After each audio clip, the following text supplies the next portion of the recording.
Tālāk, 30. uzdevums. Atkal geometrijas uzdevums, un šoreiz arī ar trigonometriju kopā. Lasām. Punktā A, rekur, novērotais cilvēks, viņš uzzīmēts torņa daļu CD, rekur torņa daļa redz, 43 grādu leņķī. Ja pietuvojas tornim par 100 metri, tas nozīmē, ka viņš nonāk punktā B, tad viņš redzēs torņa daļu 75 grādu leņķī.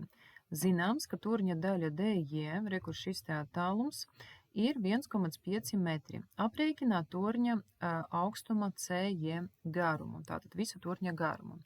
Un šeit arī ir uzrakstīts, cik cipariem aiz komanda būtu jānopaļo visi starp rezultāti, tāpēc ar to esam ļoti, ļoti uzmanīgi.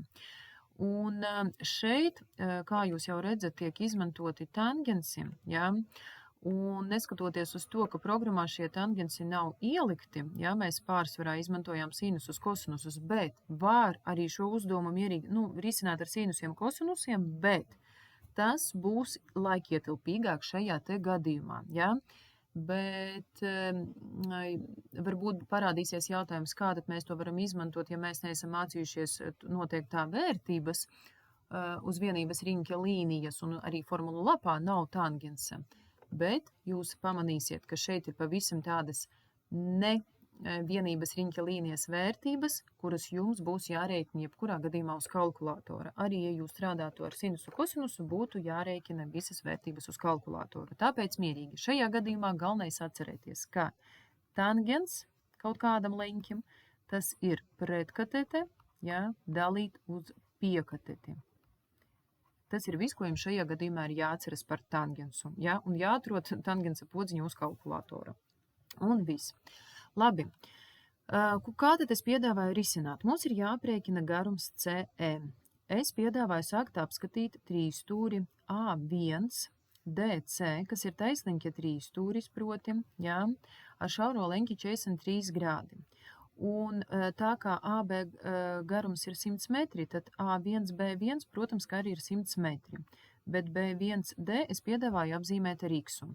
Un tālāk šajā te lielajā trīsstūrī es nosaku tangens 43 grādiem. Tātad tangens 43 grādiem tas būs pretkatete dalīt uz piekateti, un pretkatete tas ir CD garums. Tātad es to visu rakstu. Un no šejienes es izsaku, ar ko vienāds CD. Ja? Tātad tangensu jāreizina ar 100 plus X. Un tālāk es pārslēdzos uz trīsstūri CDB1 uz šo te mazāko trīsstūri, kuram arī ir doti grādi, tas arī ir taisliņķa trīsstūris. Ja? Tātad šeit varētu uzrakstīt, ka apskatām trīsstūri. Ne A, es atvainojos, ne A, viņu sauc, vienkārši nav redzams. Tātad apskatām trīsstūri B1 CD, B1 CD, tātad šo mazāko trīsstūri, un arī šeit nosakām tangensu. Tātad pretkatete CD dalīt uz piekateti, tātad uz X, un arī izsakām CD. Priekš kam tas bija vajadzīgs? Tāpēc, ka mēs esam dabūjuši vienu un to pašu garumu CD ar divām dažādām izteiksmēm. Tātad, un attiecīgi mēs varam šos te lielumus, šīs te izteiksmes pielīdzināt. Tangens 43 būs vienāds ar tangens 75, un to visu risinot, jā, atveram iekavas šajā kreisajā pusītē, visu, kas saistīts ar X-iem pārnesam pa kreisi. Aha, es jau skatos, ka šajā te brīdī, kad es esmu atvērusi iekavas, es arī esmu aprēķinājusi tās tangens no 43 grādiem un tangens no 75 grādiem, jā. Tātad tangens 43 grādi, paņemam kalkulātoru. Tātad uz kalkulātoru aprēķinot sanāk, ka tie ir 0,9325, bet es rakstu 3, jo jānopaļo līdz 1000 daļām. Tā ir rakstīts uzdevuma nosacījumā. Un attiecīgi aprēķinot tangens no 75 grādiem, tie aptuveni ir 3,732. Nezinu, kāpēc es paņēmu tikai 7,3. šajā gadījumā. Un vēl uzmanīgi uz kalkulatora TG, tas ir tan. Ja? Uz kalkulatora mums ir podziņa tan. Notiecīgi, tad, kad visi skaitlīši mums ir, tas ir pārtop, šis tangensu vienādojums pārtop par lineāru vienādojumu, no kura mēs dabūjam x vērtību.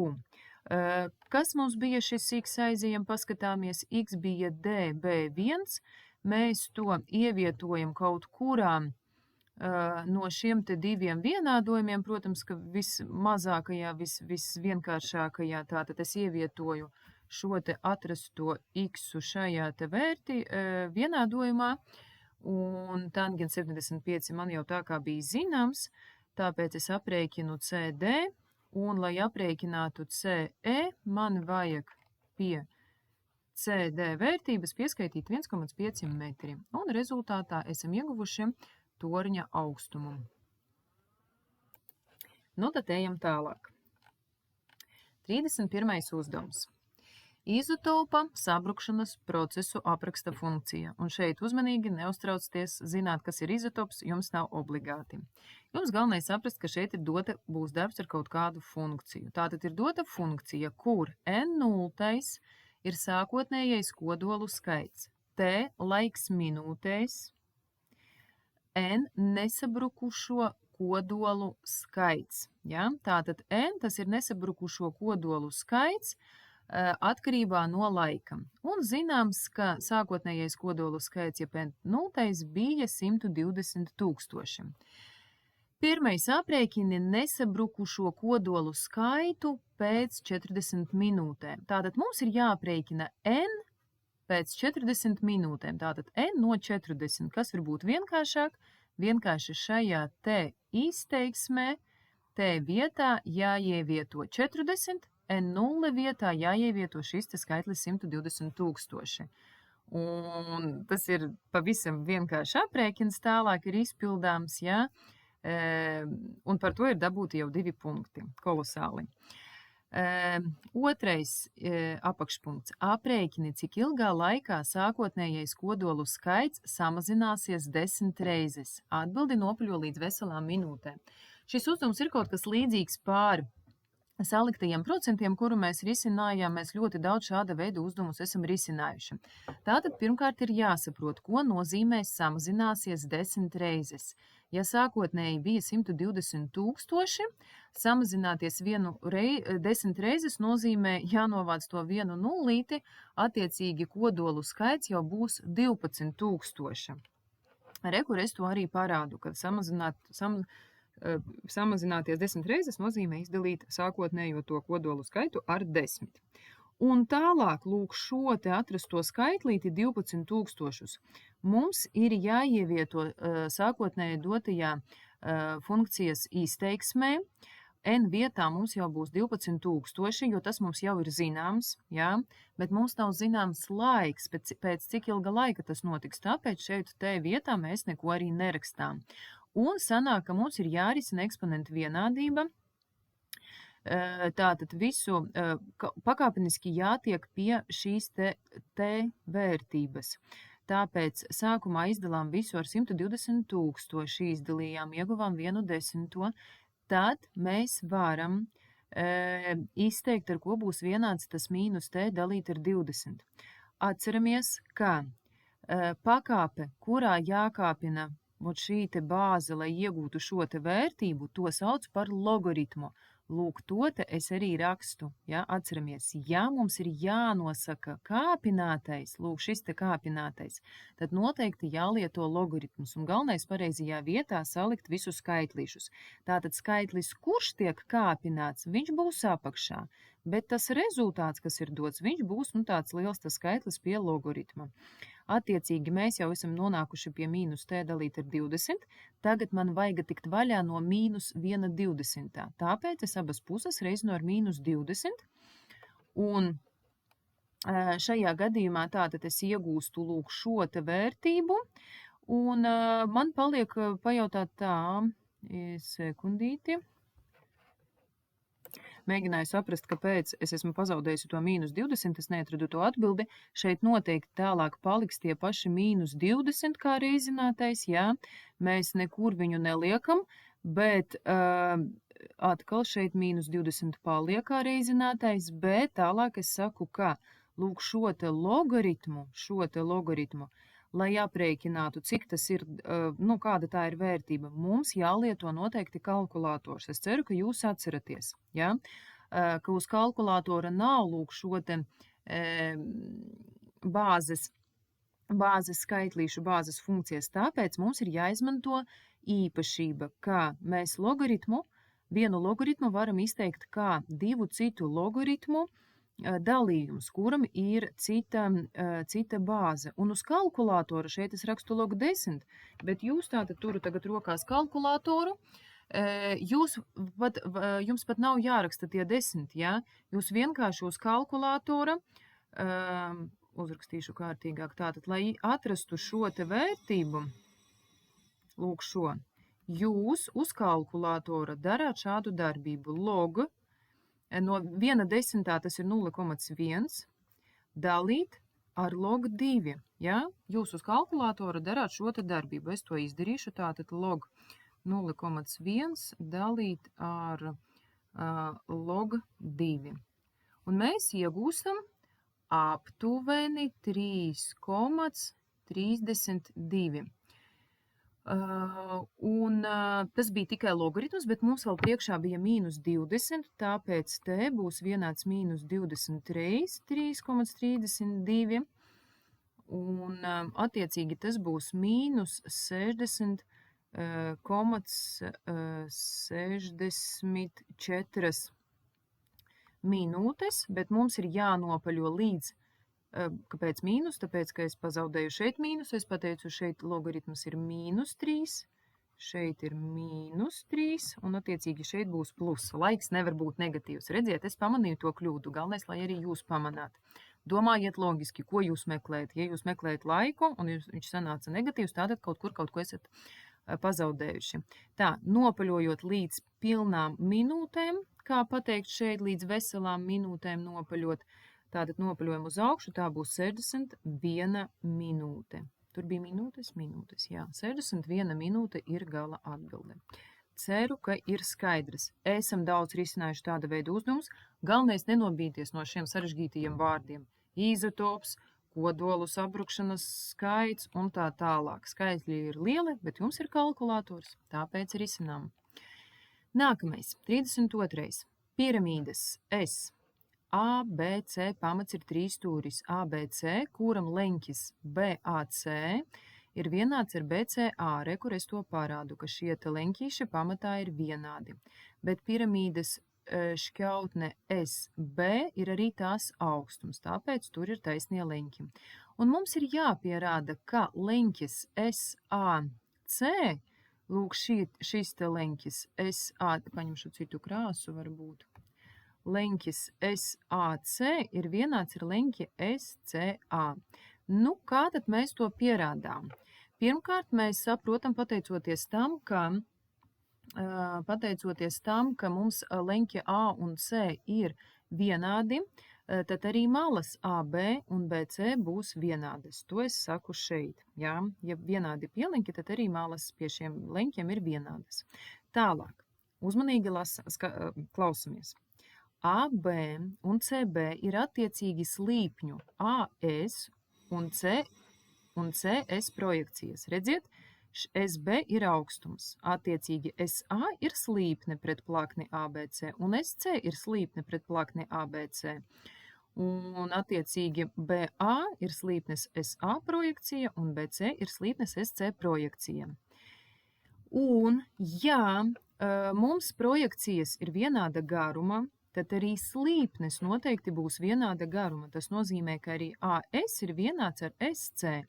Nu, ja trīsstūrī divas malas ir vienādas, tad tas ir vienāds ānu trīsstūris, un attiecīgi šie te pieliņķi, vienas malas pieliņķis un otras malas pieliņķis arī ir vienādi. Tātad, ko arī bija jāpierāda? KBJ nozīmē, kas bija jāpierāda, ja, saīsināti, bet tas nav obligāti. Lūk, tāds pavisam vienkārši, ja, izmantojot perpendikulu, slīpni un projekciju. Pat 3 perpendikulu teorēma nebija jāzina. Un 33. uzdevums, pēdējais uzdevums, bet es neteikšu, ka sarežģītākais uzdevums. Tātad zīmējumā attēloti 3 stūra, 4 stūra un 5 stūra prizmu virsmu izklājumi. Atceramies, kas ir prizma. Kad augšā un apakšā ir vienādi savā starpā daudz stūri, ja? Nu, tātad mēs redzam, ir 3 stūri, 4 stūri un 5 stūri, bet sānu skalnes ir taisns stūri, ja? Tā ir prizma. Sānu skalnes ir taisns stūri. Ja mēs gribētu uzzīmēt, nu, teiksim, es jums varu uzzīmēt, kā izskatītos 3 stūra prizma, pieņemsim. Lūk, tā ir 3 stūra prizma, kura varbūt šeit ir attēlota šobrīd, jā. Tā ir 3 stūra prizma, nu 4 stūra prizma, tātad tas ir, var pateikt, tas pats, kas kubs. Kur 4 stūra prizma man varbūt tā arī ir attēlota. Nu, 5 stūra prizmu nezīmēšu, bet ideju es ceru jūs sapratāt. Tātad mums ir doti šo prizmu izklājumi, kuros novilktas visas skaldņu diagonāles, jā? Tas nozīmē, ka gan sānu skaldnēm, gan pamata skaldnēm ir novilktas visas diagonāles. Visu skaldņu diagonāļu kopējais skaits 3 stūra prizmā ir 6. Tātad šeit diagonāļu skaits ir 6. 4 stūra prizmai ir 12. Bet 5 stūra prizmai ir 20 diagonāļu skaits. Tātad diagonāles. Nosaki un pamato formulu n stūra prizmas visu skaldņu diagonāļu skaitā aprēķināšanu. Tātad mums ir jāatrod formula, pēc kuras mēs varēsim aprēķināt pilnīgi jebkuras prizmas, jā, 6 stūra, 7 stūra, 10 stūra prizmas visu skaldņu diagonāļu skaitu. Nu ko, tātad sekojiet līdzi manai domu gaitai. Sānu skaldnes ir taisnstūri, jā, tātad mēs redzam, ka tiešām sānu skaldnes, rekur sānu skaldnes ir taisnstūri. Tāpēc vienai skaldnei ir 2 diagonāles. Tas ir acīm redzams zīmējumā. Sanāk, ka n stūra prizmai ir n sānu skaldnes, tāpēc sānu skaldņu diagonāļu skaits ir 2n. Tātad mēs jau zinām, cik būs diagonāļu uz n stūra prizmas sānu skaldēm. Paliek tikt skaidrībā ar pamatu, cik tad būs diagonāļu n stūrim. Ja? Nu, paskatieties, šeit 3 stūrim man ir 0 diagonāļu, nevienas pamatā. Tur, kur ir 4 stūra prizma, man ir 2, kur es rakstu 2 diagonāles. 5 stūrim man jau ir 5 diagonāles. Ja? Un es arī pie reizes uzzīmēju 6 stūra, jā, 1, 2, 3, 4, jā, 6 stūra prizmas pamatu, un ir redzams, ka šeit ir 9 diagonāles. Jā? Vienkārši, lai būtu kaut kāda skaidrība un pārliecība, ka mēs visu darām pareizi.